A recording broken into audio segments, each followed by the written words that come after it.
Welcome to the Deep Dive. Our aim is always simple, give you that comprehensive understanding you need, quickly, drawn straight from the deepest source material available. Today we're looking beyond, the icon, beyond that often sentimentalized image of the girl in the attic. We're diving into the really complex life and the incredibly enduring work of Anne Frank. Yeah, it's important because before Anne Frank became this global symbol of lost innocence, she was actually an ambitious, aspiring writer. And her private thoughts, which she captured in, what started as a simple diary, they transformed into one of the most critical and certainly most widely read historical documents of the whole 20th century. Absolutely. Uh, So our mission here in this deep dive is to really unpack the extensive material that surrounds her life, and we'll do it chronologically. We're going to trace her path from her comfortable start in Germany through those 2 harrowing years in hiding, the truly tragic and brutal circumstances of her final months and her death, and then finally that extraordinary, sometimes controversial journey of her writing and her legacy after the war ended. Right. And the sources we're drawing on, they provide an intense, very detailed, and often, frankly, painful account. It's not just about the history of the Holocaust generally, but crucial specifics about her life. Things like the loss of her citizenship, the desperate failure of their attempts to escape, the relentless scrutiny the diary later faced about its authenticity, and of course, that persistent, really agonizing mystery about who betrayed her family. Yeah, that mystery looms large. So to set the stage properly, we really have to begin in Frankfurt, Germany. The Frank family's story is, at its heart, a story of displacement. They were forced to flee to the Netherlands in 1934 after Hitler and the Nazi Party rose to power. It was a move that, tragically, only delayed the inevitable disaster. Exactly. Anne, born Anneliese Marie Frank, arrived in Frankfurt on June 12, 1929. Her family was part of that assimilated sort of middle-class German Jewish community. They identified with Reform Judaism, which means they were quite integrated into secular German life. They didn't strictly observe all the traditional religious laws and customs. hmm And her parents, Otto and Edith Frank, they were highly educated people. They put enormous value on scholarly pursuits, on reading. They actively encouraged both Anne and her oldest sister Margot to develop intellectually. You can almost picture their early stability, can't you?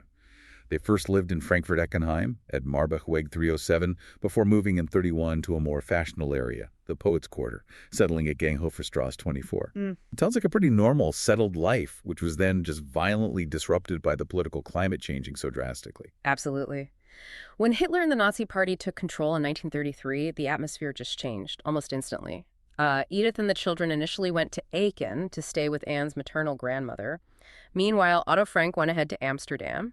He needed to establish a new foundation for the family there. That's when he founded Apecta Works. Oh, Pecta, right. What exactly did they do? They produced and sold pectin, which is a gelling agent used for making jam. It was a solid business footing, or so it seemed. Okay, so the family's move over the next year, it wasn't an isolated event. It was part of this terrifying, much larger movement of people fleeing persecution. The Franks joined, something like 300,000 Jews who fled Germany between 1933 and 1939. They settled in the Rivierenbuurt neighborhood in Amsterdam, which became a hub for many German Jewish refugees, giving them maybe a temporary sense of community, of safety. It did provide some comfort, yeah. And despite the upheaval, the girls started school pretty quickly. Margot went to public school and apparently did very well, even though she initially struggled with Dutch. And starting in 1934, when she was just 4, went to the 6th Montessori school. She really thrived there, apparently, and made some important early friends, like Hannelie Goslar, who we hear about later. And it's quite something that that very school was renamed the Anne Frank School in 1957 after her death. A powerful piece of her legacy right there. It really is. Meanwhile, Otto Frank was working hard to rebuild their life. He even expanded his business, founding a second company, Pectacon, in 1938. This one was a wholesale business, specializing in spices and pickling salts. And this detail, it turns out to be critical. Ah, so? Because it was at Pepticon that they hired Hermann van Pels. He was another German Jewish refugee, and he, along with his wife and son, would later share the confinement and the terror of the secret annex with the Franks. Ah, right. The connection forms early. But that relative sanctuary they found in Amsterdam, it was fatally compromised in May 1940. Germany invaded the Netherlands. That invasion, it tragically sealed their fate, didn't it? It solidified their entrapment. And the political danger soon became a legal nightmare, too. Absolutely. In 1941, the German right actually stripped Anne of her German citizenship. It sounds like a bureaucratic detail, but it was devastating. It rendered her officially stateless right up until her death. Stateless. That word just hammers home the depth of their desperation, their helplessness. She never formally became a Dutch citizen, did she? Even though the Netherlands was where she spent most of her short life. No, she didn't. And we know Otto Frank was desperately trying everything. He was using family connections, trying to secure a safe passage for them, specifically to the United States. The U.S. was their last real hope, wasn't it? Pretty much, yeah. But the same bombing campaign that crushed the Netherlands also crushed those hopes. The U.S. consulate in Rotterdam was destroyed by German bombing on May 14, 1940. And this was catastrophic because it meant all the family's visa paperwork, which they'd painstakingly gathered, it was all lost in the rubble. The application process just couldn't proceed. So the door just slammed shut. The months that followed saw this systematic imposition of severe discriminatory laws against the Jewish population. This eventually meant Jewish children were forced out of general schools and into Jewish-only schools. So Anne, along with Margot, started attending the Jewish Lyceum in 1941. And we have one last, almost ghostly glimpse of their life before hiding. On July 20th, 1941, Anne, who was 13 then, was captured in the only known video footage of her. It's silent, only about 20 seconds long. Filmed from her balcony apartment on Merwede Plain, it just shows her leaning out, watching a neighbor's wedding party down below. Wow. It's such a haunting final image of freedom, isn't it? Taken just about a year before their world completely closed in on them. That pretense of normal life, it was completely shattered in the summer of 1942. The systematic forced deportations of Jews from the Netherlands had begun. The Franks had actually made a plan to go into hiding on July 16th, but that plan had to be accelerated by 10 frantic days. Right. That was because Margot received a call-up notice. It came from the Central Office for Jewish Immigration on July 5th, ordering her to report for relocation to a supposed work camp. Which they knew was a lie. They knew exactly what it meant. So the acceleration was terrifying. On the morning of Monday, July 6, 1942, the family began the walk several kilometers to their hiding place.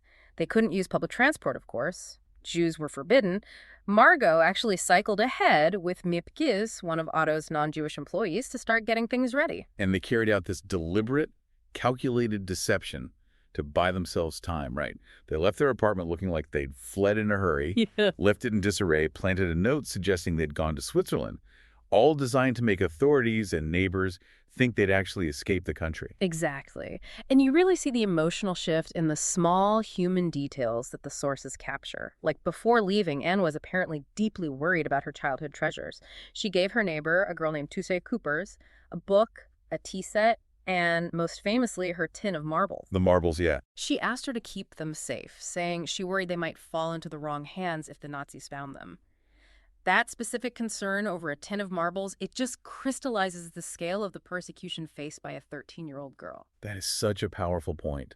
The personal loss right alongside the massive historical trauma. So the hiding place itself, the Achterhuis, or secret annex, it was a 3-story space, tucked away behind the Opekta offices on Prinsengracht. That's right.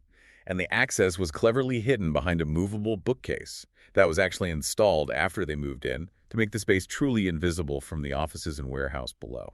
So life in the annex, it quickly became this exercise in, well, physical and psychological endurance. How many people ended up there? In total, 8 people lived there.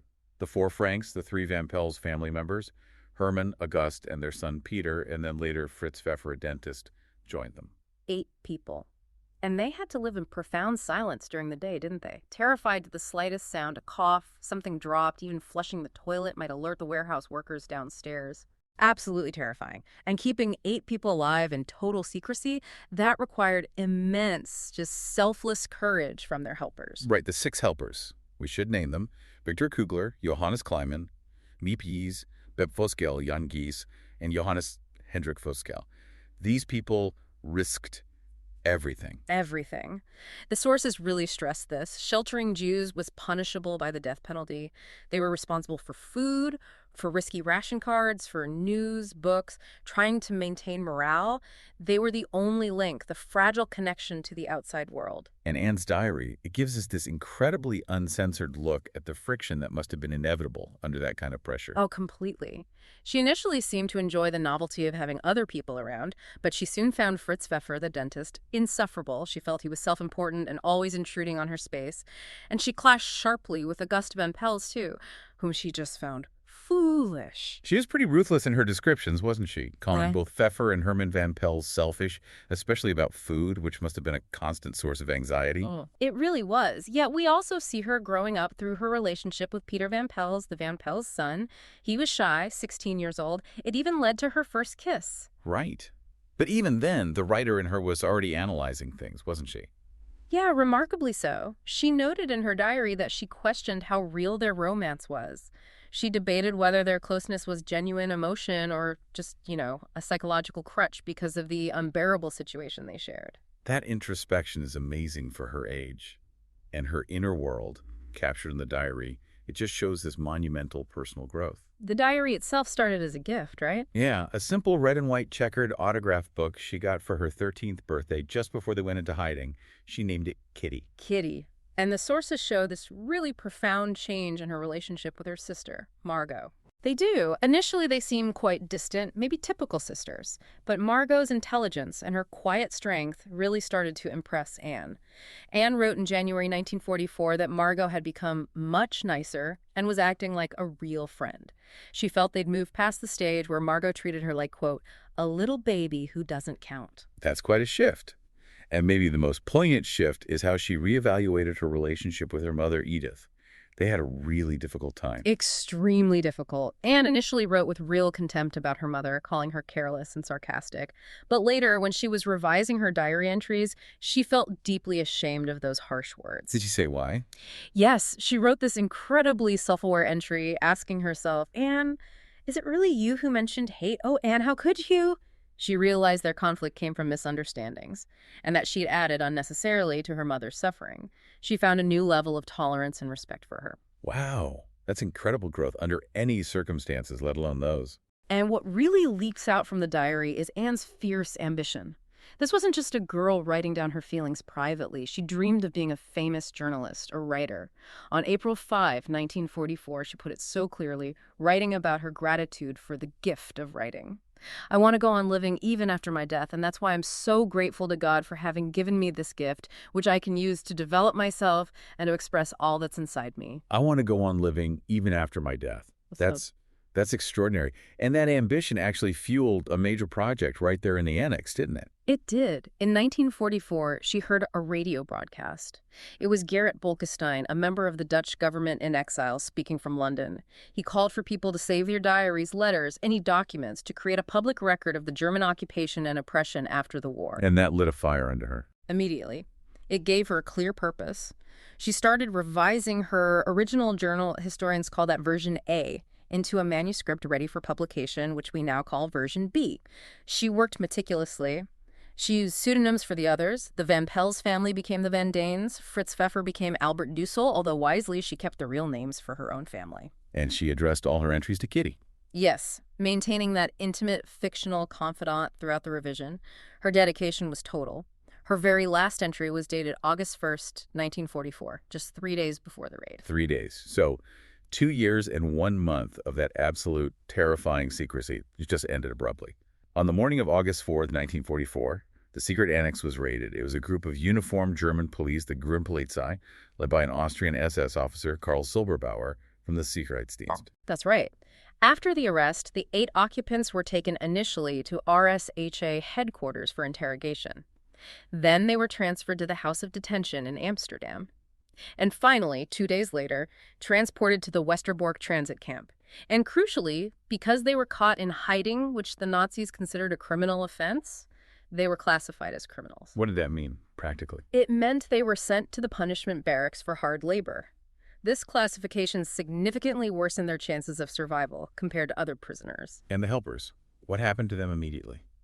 The cost was immediate and severe for some. Victor Kugler and Johannes Kleiman were arrested and jailed.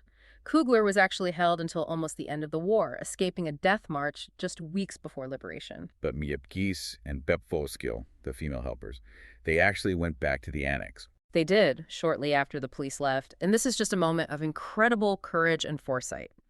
They found Anne's notebooks and loose diary pages scattered all over the floor. Apparently, Silberbauer had seized Otto's briefcase, which held the diary, and contemptuously emptied it out. Miep and Bep gathered all the papers they could find. Vowing to keep them safe. Exactly. Resolved to keep them safe and return them to Anne when she came back, as they hoped she would. Miep even tried, though unsuccessfully, to bribe Silberbauer a few days later, on August 7th, to try and get the prisoners released. Incredible bravery. Okay. Okay, let's turn to that core, agonizing question that still dominates so much of the discussion. Who betrayed the family? Our sources are very clear that the source of the discovery remains an unsolved mystery. Despite decades of investigation, both scholarly and amateur, it's really crucial we look at the main theories that experts debate. It is. Historically, one of the earliest theories focused on Nellie Voskuil. She was the younger sister of Bep Voskuil, one of the helpers. Nellie was known to be a Nazi sympathizer, even a collaborator, who'd apparently run off with a Nazi officer at one point. And why her specifically? Well, there was an alleged incident during a family argument where she supposedly shouted at her family, "Go to your Jews!" And years later, Karl Silberbauer, the arresting officer, was reportedly quoted saying the informer had the voice of a young woman. But it's circumstantial. Right. Another quite different theory suggests the raid wasn't even aimed at finding hidden Jews initially. It might have been focused on illegal activities of the company itself. Exactly. A 2016 research report from the Anne Frank House explored this. They looked into investigations around ration card fraud or maybe other illicit business activities happening at Opekta.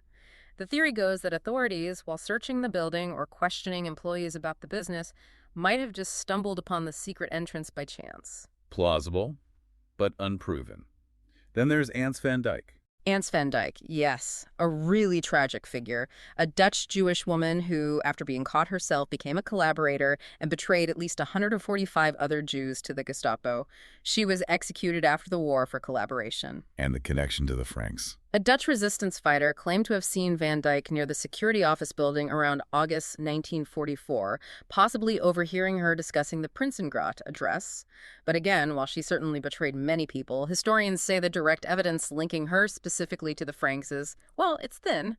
Okay, and that brings us to the most recent and probably most controversial theory. This came out in January 2022 from a cold case investigation team led by a former FBI agent. They pointed the finger at Arnold Vandenberg, a member of the Jewish Council who died back in 1950. That's the one. The theory speculated that Vandenberg, who was known to have used his connections to protect his own family, might have been forced or chose to give up the location of the Franks. They claimed maybe he did it to save his own family. The team even suggested that Otto Frank might have learned about this alleged betrayal after the war and kept quiet about it. Right, but this is where we absolutely need to apply significant critical scrutiny, because the backlash from established Holocaust scholars was immediate and pretty definitive. It really was. They called the evidence presented far too thin. They heavily criticized the investigation team for what they saw as a lack of fundamental historical knowledge, especially about how the Jewish Council actually operated and what its limitations were. What were the main points of challenge regarding the evidence or sources used? Two main things stood out. First, scholars argue there's no reliable evidence that the Jewish Council even had a centralized official list of hiding places from which Vandenberg could have simply picked names. That was a key assumption of the theory. Second, and this is critical, the investigation relied very heavily on claims about Vandenberg that were traced back to a man named Anton Schippers. And who was he? Schippers was a known Nazi collaborator who had actually been diagnosed as legally insane twice and was notorious for providing unreliable testimony in post-war trials. Using him as a credible source was a major red flag for historians. Yeah, that detail about the source's reliability is absolutely key. The Dutch publisher of the book, outlining this theory, eventually had to recall it because the critique was so intense. They specifically cited reports of source distortion and the reliance on unreliable testimony like Schippers. Yeah. So ultimately, this intense, ongoing, critical study of all these theories, even the discredited ones, it just underscores the profound impact this single unsolved act of betrayal continues to have. Right. So following their arrests and time in Westerbork, The entire secret annex group was put on the very last transport train to leave Westerbork for Auschwitz. That was September 3rd, 1944. It was a horrific 3-day journey in cattle cars. Upon arrival at Auschwitz-Birkenau, the infamous selection took place immediately on the platform. Men were separated from women and children. That was the last time Otto Frank ever saw his daughters or his wife. And then the devastating selection process itself. Out of the 1,019 people on that particular transport, how many were sent directly to the gas chambers? 549 were murdered immediately. That included all children younger than 15. Anne, having turned 15 just 3 months earlier, was one of the youngest on that transport to be spared for forced labor. So close. And she never knew that the others from the annex, including her father, had also survived that initial selection. No. Tragically, she assumed her father, who was in his mid-50s, must have been killed immediately given his age. This belief stayed with her. And conditions in Auschwitz. Just nightmarish, presumably. Absolutely. Anne was forced into grueling labor, things like hauling heavy rocks, digging sod. She was tattooed with an identification number. Witnesses who survived later gave slightly different but complementary views of her time there. Some remembered her becoming withdrawn, very tearful, especially after witnessing the horrors of the crematorium nearby.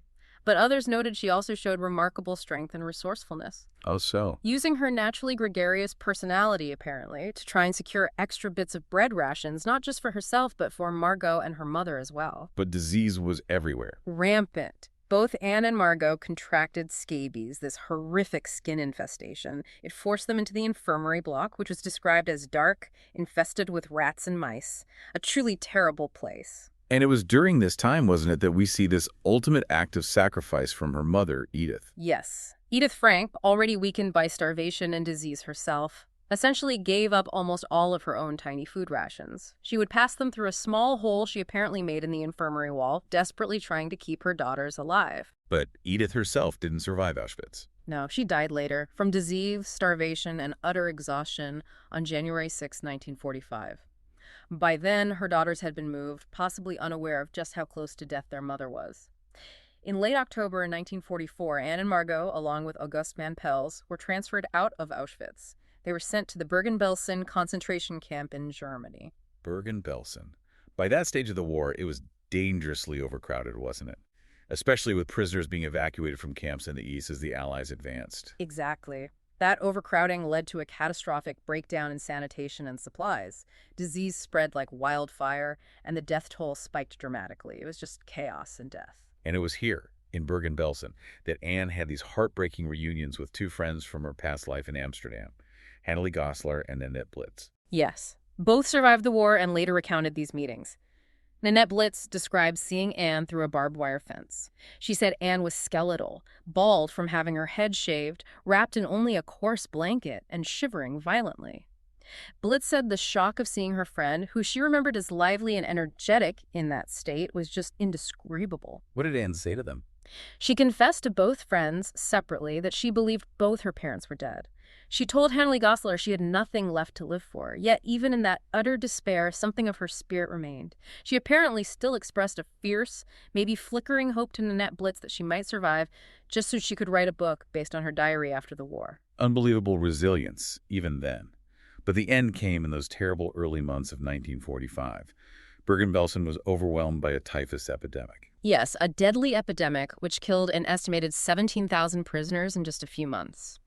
Witnesses who survived later testified that Margot, already critically weak, fell from her wooden bunk in their barracks and died, likely from shock and weakness on top of the typhus, and Anne died just a day or so later. The precise date of their deaths, that's been subject to quite a bit of research and revision, hasn't it? It has. The traditional date, which was set by Dutch authorities shortly after the war based on the limited information they had, was March 31st, 1945.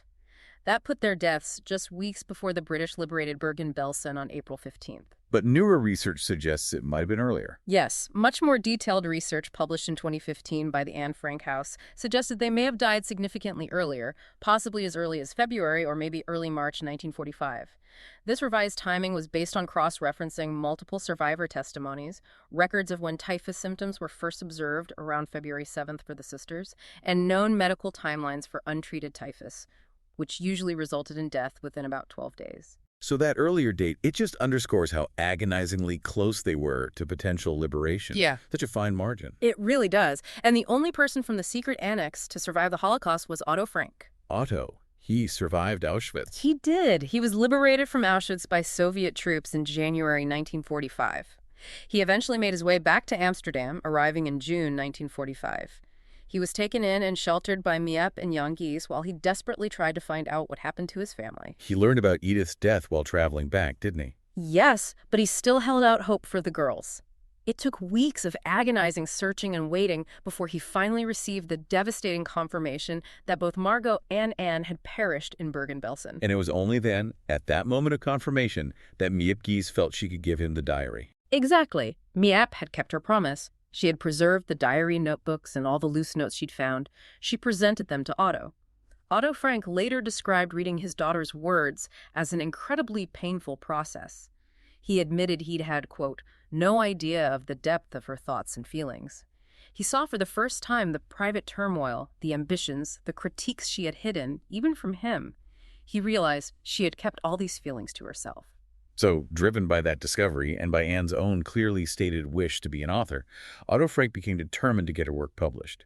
He meticulously took her original raw journal entries, version A, and combined them with her own edited, more polished manuscript, version B. He kept the pseudonyms she'd chosen for everyone else, but used the real names for his own immediate family. That's right. The first publication was in Dutch, Het Achterhuis, the Annex, which came out in 1947. It was an immediate success in the Netherlands, actually requiring 5 more printings by 1950. It spread quickly through Europe after that, appearing in Germany and France in 1950. And then it debuted in the U.S. in 1952 under the title Anne Frank, The Diary of a Young Girl. And it's interesting, the sources note its early, maybe surprising, success in Japan. While the British edition apparently struggled initially to find a big audience, the diary sold over 100,000 copies very quickly in Japan. Yeah, that's fascinating. Apparently, Anne was identified there as this powerful cultural figure, a symbol of youth and potential senselessly destroyed by war. It resonated deeply in post-war Japan. And the diary's global fame was then absolutely cemented by the adaptations, wasn't it? The play and the film. Oh, definitely. A 1955 play based on the diary was hugely successful, won a Pulitzer Prize for drama, and then the popular 1959 film followed that. Her biographer, Melissa Mueller, she noted that these adaptations were really crucial in, quote, romanticizing, sentimentalizing, and universalizing Anne's story. They helped turn the specific, horrific tragedy into a more universal, accessible narrative for a mass audience. And today, it's just one of the world's best-known books, isn't it? Translated into over 70 languages. Easily. And literary critics recognized its value beyond just being a historical document. They praised the writing itself. John Berryman noted its stunning honesty. Others, like the dramatist Meyer Levin, commended her innate ability to, quote, sustain the tension of a well-constructed novel. It was seen as a genuine literary achievement by a teenager. And that praise went far beyond literary circles. World leaders started weighing in, giving it immense cultural weight. Absolutely. Eleanor Roosevelt called it one of the wisest and most moving commentaries on war and its impact she had ever read. John F. Kennedy famously said that of all the multitudes who throughout history have spoken for human dignity in times of great suffering, no voice is more compelling than that of Anne Frank. And later, Nelson Mandela specifically mentioned reading Anne's diary while he was imprisoned on Robben Island. He drew parallels between her struggle against Nazism and his own fight against apartheid in South Africa. Powerful connections across time and struggles. However, the diary's immense status as both history and symbol inevitably attracted intense scrutiny and, tragically, outright denial. From the late 1950s onwards, allegations that the diary was a forgery started to circulate. These were often pushed by neo-Nazi groups and Holocaust deniers, beginning mainly in places like Sweden and Norway. And this political challenge led directly to Simon Wiesenthal getting involved, the famous Nazi hunter. Right. In 1958, Wiesenthal was confronted by protesters at an event who were claiming Anne Frank was fictional, that she never existed. He made it his mission to prove her existence definitively by finding the man who arrested her. And he succeeded. He located Karl Silberbauer, the SS officer, in Vienna in 1963. Silberbauer readily admitted his role in the arrest. He identified Anne from a photograph, and crucially, he corroborated the helper's story about the diary by recalling emptying Otto's briefcase full of papers onto the floor during the raid. That confirmation from the arresting officer himself should have really ended the debate, but somehow it didn't. Deniers persisted. They did, which forced repeated and costly legal battles over the years. Otto Frank and later the Anne Frank House Foundation after his death had to fight multiple lawsuits against Holocaust deniers who kept publishing these false claims. Courts eventually imposed fines and banned the denial publications. And this pressure also led to the most definitive forensic proof, didn't it? Yes. After Otto Frank passed away in 1980, he willed the original diary manuscripts to the Dutch Institute for War Documentation. They, in turn, commissioned an exhaustive forensic study by the Netherlands Ministry of Justice, which was completed in 1986. This was the ultimate scientific confirmation. The study analyzed the handwriting, matching it to known examples of Anne's writing. It verified the paper, the glue used in the binding, the ink, all were confirmed as authentic materials from the period when the diary was written. And these findings were published in what's known as the critical edition of the diary. Exactly. A massive volume detailing all the research. And following that, the Hamburg Regional Court in Germany legally confirmed the diary's authenticity again in 1990, trying to put the matter to rest legally. So these legal battles and the whole authentication process, they ultimately led to a more complete picture of Anne herself emerging, didn't they? The gradual reveal of the uncensored Anne. That's a good way to put it. Over time, sections that Otto Frank had initially removed, likely trying to protect his daughter's privacy or perhaps shield the family from further pain or scrutiny, these were gradually restored and included in new editions of the diary. It provided a much more rounded and, frankly, more human portrait of Anne. What kind of passages are we talking about? Mostly passages dealing with her natural teenage development and curiosity. Things relating to her burgeoning sexuality, her exploration of her own body, her thoughts on menstruation, and also, significantly, some of her more pointedly critical remarks about her parents' sometimes strained marriage, and particularly her difficult relationship with her mother, which we discussed earlier. Right, and then there was that very recent discovery in 2018. 2 pages she had physically pasted over with brown paper were deciphered using new imaging technology. Yes, that was fascinating. Those hidden pages contained an attempt by Anne to explain sex education to herself, showing her intellectual curiosity and growing maturity. And alongside that, a handful of dirty jokes she'd apparently copied down. So it just showed a normal teenager grappling with puberty, with curiosity, with humor, even while trapped in this absolutely terrifying, life-threatening situation. Adds another layer of complexity to her. Has. Absolutely. And Anne Frank's legacy today, it's so profoundly woven into the physical landscape, especially in Amsterdam, but also globally.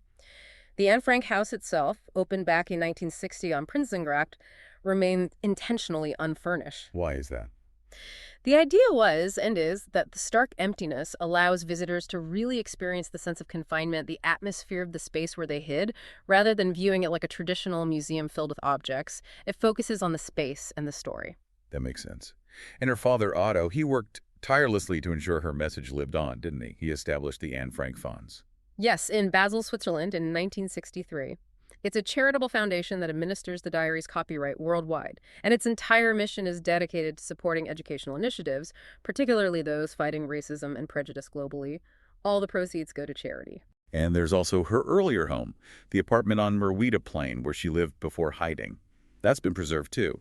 It has. It was meticulously restored to its 1930s appearance, and now it serves a really beautiful purpose. It's used as a writer-in-residence for authors who are unable to write freely or safely in their own home countries, a powerful echo of Anne's own silenced ambition. That's wonderful. And of course, there's the story of the Anne Frank tree, the big horse chestnut tree she could see from the annex window that she wrote about. Yes, the tree. It became a symbol in itself. There was a legal battle initially to save it from being cut down due to disease. It survived that, but sadly, it eventually blew down in a heavy gale in 2010. But its legacy lives on too, right?